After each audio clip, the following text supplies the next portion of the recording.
Dear students, मैं Suresh Chandra Sharma, assistant professor political science. आज की वीडियो में हम चर्चा करते हैं बीए सेकेंड ईयर का जो फर्स्ट पेपर है, प्रमुख राज्य व्यवस्थाएं। इस पेपर में जो विश्व के प्रमुख देश हैं उनकी राजनीतिक सिस्टम, राज्य व्यवस्थाओं के बारे में हमें पढ़ना है। बीए सेकेंड ईयर के हम सिलेबस को देखें, दोनों पेपर को, तो जो हमारा सेकंड पेपर है उसमें भारतीय राज्य व्यवस्था को पढ़ना है। अब स्टूडेंट के दिमाग में एक चीज़ पैदा होती है कि जब भारत की शासन व्यवस्था ऐसी है, जैसे व्यवस्थापिका कैसे काम करती है भारत में, व्यवस्थापिका का गठन कैसे होता है, कार्यपालिका का गठन कैसे होता है, कार्यपालिका कैसे काम करती है, न्यायपालिका का क्या सिस्टम है, हमारे यहाँ पार्टी सिस्टम, दलीय व्यवस्था कैसी है, नौकरशाह, दबाव समूह और अन्य जो राजनीतिक संस्थान हैं, हम जब उनका अपने सेकंड पेपर में अध्ययन करते हैं तो एक प्रश्न दिमाग में पैदा होता है कि हमारे यहाँ तो ऐसी व्यवस्थाएं हैं, पर अन्य देशों की व्यवस्थाएं कैसी हैं। और इस प्रश्न का जो सॉल्यूशन है वो हमको इस सेकंड पेपर में, फर्स्ट पेपर में मिलता है। फर्स्ट पेपर में जैसे अभी कोरोना की वजह से कुछ सिलेबस कम कर दिया गया है, तो इसलिए हमें इस बार 3 देशों के संविधान को पढ़ना है। पहला है ब्रिटेन का संविधान, दूसरी यूनिट में है अमेरिका का संविधान और तीसरी यूनिट में है चाइना का संविधान। बच्चों, अब हम एक छोटी सी बात देखते हैं कि ये 3 ही देश क्यों इतने इंपॉर्टेंट है। भाई, सबसे पहली बात देखते हैं ब्रिटेन का संविधान हमें क्यों पढ़ना चाहिए, हमें ब्रिटेन के संविधान के बारे में क्यों जानना चाहिए। तो इसका पहला जो सबसे सरल उत्तर है वो ये है कि ब्रिटेन ने हमें 200 साल गुलाम बना के रखा और उनकी गुलामी के कारण हमारी जो व्यवस्थाएं हैं वो एकदम से बदल गई और अंग्रेजों ने अपने देश की व्यवस्थाओं के अकॉर्डिंग यहाँ व्यवस्थाएं पैदा करने का प्रयास किया और धीरे धीरे धीरे धीरे करके उन्होंने विभिन्न सुधारों के माध्यम से जो यहाँ शासन व्यवस्था स्थापित की, उस शासन व्यवस्था का एक बहुत ही बड़े स्तर पर देखा जाए तो 1935 का जो भारत शासन अधिनियम है वो ब्रिटेन के सुधारों का एक परिणाम है। और भारतीय संविधान जिसके अकॉर्डिंग आज देश की शासन व्यवस्था चलती है वो एक तरीके से देखा जाए तो लगभग भारत के संविधान का बहुत बड़ा भाग 1935 के अधिनियम से ज्यों की त्यों लिया गया है। तो डायरेक्ट इनडायरेक्ट रूप से देखते हैं हम कि आज जो हमारा संविधान है, जो हमारी शासन व्यवस्था है, उस पर ब्रिटेन का बहुत बड़ा प्रभाव है। तो भारत के विद्यार्थी को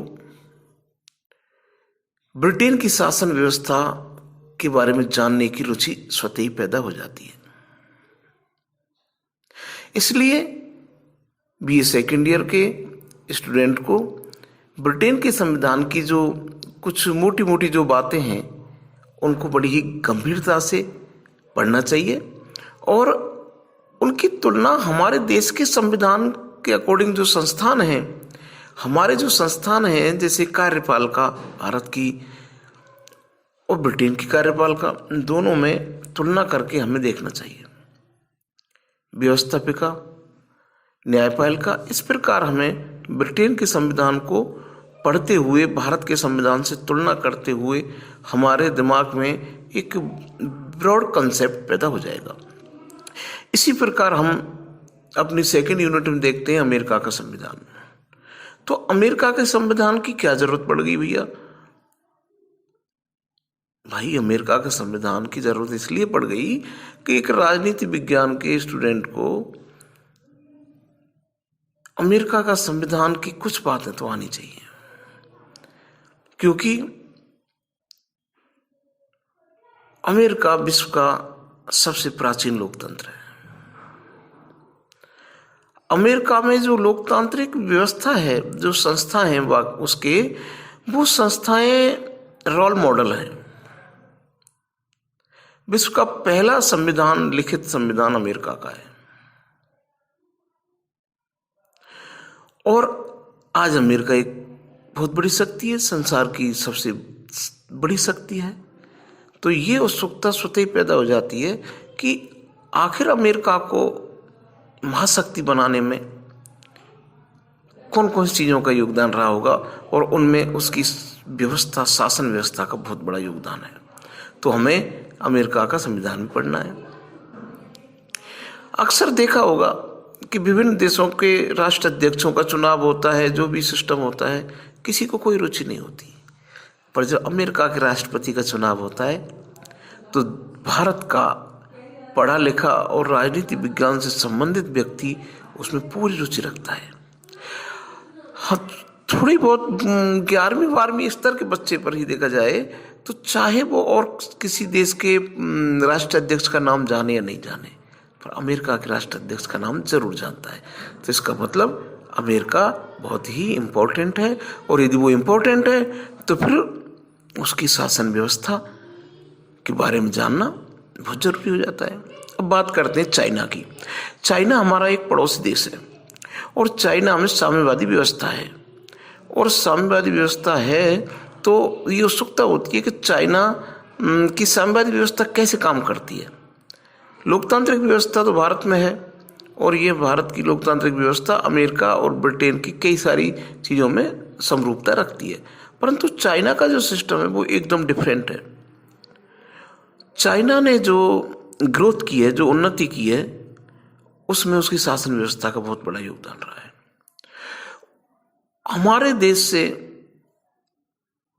पीछे आजाद होने के बावजूद भी चाइना ने जो एक मुकाम बनाया है वो काबिल तारीफ है, और हमें उसकी शासन व्यवस्थाओं के बारे में जानना बहुत ही जरूरी है, और उत्सुकता भी होनी चाहिए। आखिर वो हमारा पड़ोसी देश है, और पड़ोसी देश के अलावा उसमें लोकतांत्रिक पद्धति नहीं है, वहाँ साम्यवादी व्यवस्था है।